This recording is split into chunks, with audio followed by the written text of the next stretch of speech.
யாத்திராகமம் 23ஆம் அதிகாரம். அபாண்டமான சொல்லை ஏற்றுக்கொள்ளாயாக, கொடுமையுள்ள சாட்சிக்காரனாயிருக்க ஆகாதவனோடே கலவாயாக, தீமை செய்ய திரளான பேர்களை பின்பற்றாதிருப்பாயாக, வழக்கிலே நியாயத்தை புரட்ட மிகுதியானவர்களின் பட்சத்தில் சாய்ந்து உத்தரவு சொல்லாதிருப்பாயாக, வியாச்சியத்திலே தரித்திரனுடைய முகத்தை பாராயாக, உன் சத்துருவின் மாடாவது அவனுடைய கழுதையாவது தப்பி போக கண்டால் அதை திரும்ப அவனிடத்தில் கொண்டு போய் விடுவாயாக. உன்னை பகைக்கிறவனுடைய கழுதை சுமையோடே விழுந்து கிடக்க கண்டாயானால் அதற்கு உதவி செய்யாதிருக்கலாமா? அவசியமாய் அவனோடே கூட அதற்கு உதவி செய்வாயாக. உன்னிடத்தில் இருக்கிற எளியவனுடைய வியாச்சியத்தில் அவனுடைய நியாயத்தை புரட்டாயாக. கள்ள காரியத்துக்கு தூரமாயிருப்பாயாக. குற்றமில்லாதவனையும் நீதிமானையும் கொலை செய்யாயாக. நான் துன்மார்க்கனை நீதிமான் என்று தீர்க்க மாட்டேன். பரிதானம் வாங்காதிருப்பாயாக. பரிதானம் பார்வையுள்ளவர்களை குருடாக்கி நீதிமான்களின் வார்த்தைகளை புரட்டும். அந்நியனை ஒடுக்காயாக. எகிப்து தேசத்தில் அந்நியர்களாயிருந்த நீங்கள் அந்நியனுடைய இருதயத்தை அறிந்திருக்கிறீர்களே. 6 வருஷம் நீ உன் நிலத்தில் பயிரிட்டு அதன் பலனை சேர்த்துக்கொள். 7ஆம் வருஷத்தில் உன் ஜனத்தில் உள்ள எளியவர்கள் புசிக்கவும் மீதியானதை வெளியின் ஜந்துக்கள் தின்னவும் அந்த நிலம் சும்மா கிடக்க விட்டு விடுவாயாக. உன் திராட்சை தோட்டத்தையும் உன் ஒலிவ தோப்பையும் அப்படியே செய்வாயாக. 6 நாள் உன் வேலையை செய்து 7ஆம் நாளிலே உன் மாடும் உன் கழுதையும் இளைப்பாறவும் உன் அடிமை பெண்ணின் பிள்ளையும் அந்நியனும் இளைப்பாறவும் ஓய்ந்திருப்பாயாக. நான் உங்களுக்கு சொன்னவைகள் யாவற்றிலும் சாவதானமாயிருங்கள்.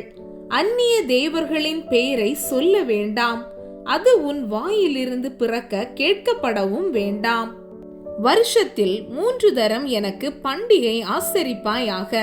புளிப்பில்லா அப்ப பண்டிகையை கொண்டாடி நான் உனக்கு கட்டளையிட்டபடியே ஆபிப் மாதத்தின் குறித்த காலத்தில் 7 நாள் புளிப்பில்லா அப்பம் புசிப்பாயாக. அந்த மாதத்தில் எகிப்திலிருந்து புறப்பட்டாயே. என் சந்நிதியில் வெறுங்கையாய் வரவேண்டாம். நீ வயலில் விதைத்த உன் பயிர் வேலைகளின் முதற் பலனை செலுத்துகிற அறுப்பு கால பண்டிகையையும் வருஷ முடிவிலே நீ வயலில் உள்ள வேலைகளின் பலனை சேர்த்து தீர்ந்த போது சேர்ப்பு கால பண்டிகையையும் ஆசரிப்பாயாக. வருஷத்தில் 3 தரம் உன் ஆண் மக்கள் எல்லாரும் கர்த்தராகிய ஆண்டவருடைய சந்நிதியில் வரக்கடவர்கள். எனக்கு இடும் பலியின் இரத்தத்தை புளித்த மாவுடன் செலுத்த வேண்டாம். எனக்கு இடும் பலியின் கொழுப்பை விடியற்காலம் வரைக்கும் வைக்கவும் வேண்டாம். உன் நிலத்தில் முதல் விளைச்சல்களின் முதற் கனியை உன் தேவனாகிய கர்த்தருடைய ஆலயத்துக்கு கொண்டு வருவாயாக. வெள்ளாட்டு குட்டியை அதன் தாயின் பாலிலே சமைக்க வேண்டாம்.